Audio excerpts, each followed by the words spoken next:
من بعد ذيك الليلة كل شيء تغير في بيتنا، مو لأن أمي كانت مريضة، لا، اللي تغير هو إحساسي بالبيت نفسه. كل زاوية فيه صارت مرة تخوف، وكل صوت صغير أحس وراه أحد يراقبنا. بس اللي صار بعد حضور الشيخ أثبت لي إن اللي في بيتنا ما هو من هذا العالم.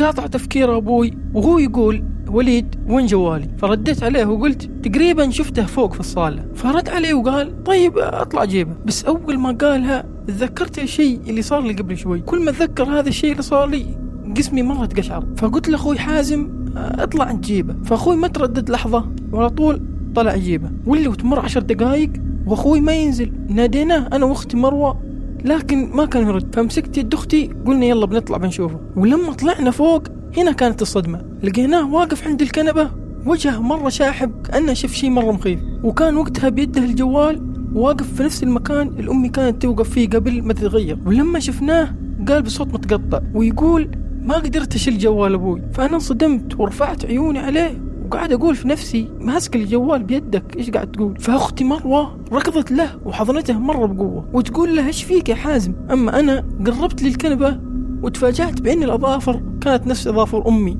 يعني يوم تغيرت، وكنت أسمع نفس الصوت اللي كنت أسمعه من أمي. والأغرب من كذا كنت أحس نفسي أنا الوحيد اللي قاعد أشوف ذي الأشياء. مرة 3 أيام والوضع على ما هو، أمي ما تغير فيها شيء. وجاء اليوم المفروض اللي يجي فيه الشيخ الجديد. بس أول ما عرف خالي علاء عن موضوع الشيخ الجديد ذا انفجر في وجه أبوي ويصرخ عليه وقالها بعصبية: إلى متى وكل يوم بتجيب شيخ جديد؟ ما طفشتوا ولا واحد فيهم ذا لا ينفع. فرد عليه أبوي بصوت مكسور وقال له: دلنا على حل ثاني، المهم إني أشافيها. فصرخ خالي وقال: ذي ما فيها شيء، بس قاعد تمثل عليكم. ولا وفجأة وقام ضرب أمي ضربة ويقول خالي بإن ذا الكف إن شاء الله راح أصحيها. قامت مشكلة كبيرة، دخلوا الجيران، والمهم صارت فوضى ما تنوصف. ومن يومها كل راح بحاله. ومن ذاك اليوم عشفت خالي علاء. وأما الخالي الثاني عماد كان معانا في كل الرحلة، ما تركنا ولا دقيقة، يجلس عند أمي بالساعات وغير أنه يبكي على حالتها. وفي نفس يوم المشكلة بالصدفة عرفنا بأن زوجة عماد فيها مس شيطاني، نفس الأعراض بالضبط اللي تصير لأمي كانت تصير لزوجته. ذاك اليوم جلس خالي عماد واضح عليه الهم والغم وصوته مليان حزن ويقول لأبوي ذي الكلمات: خالد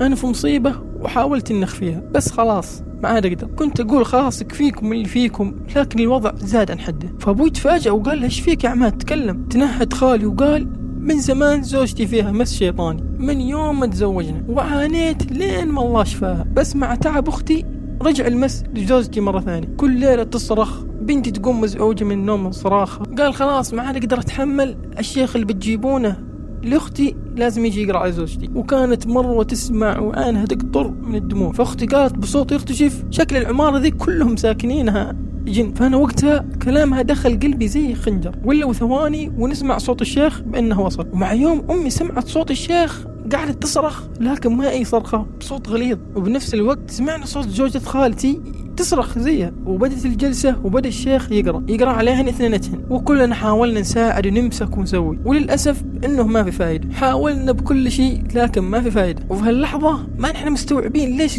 قاعد يصلنا ذا كله.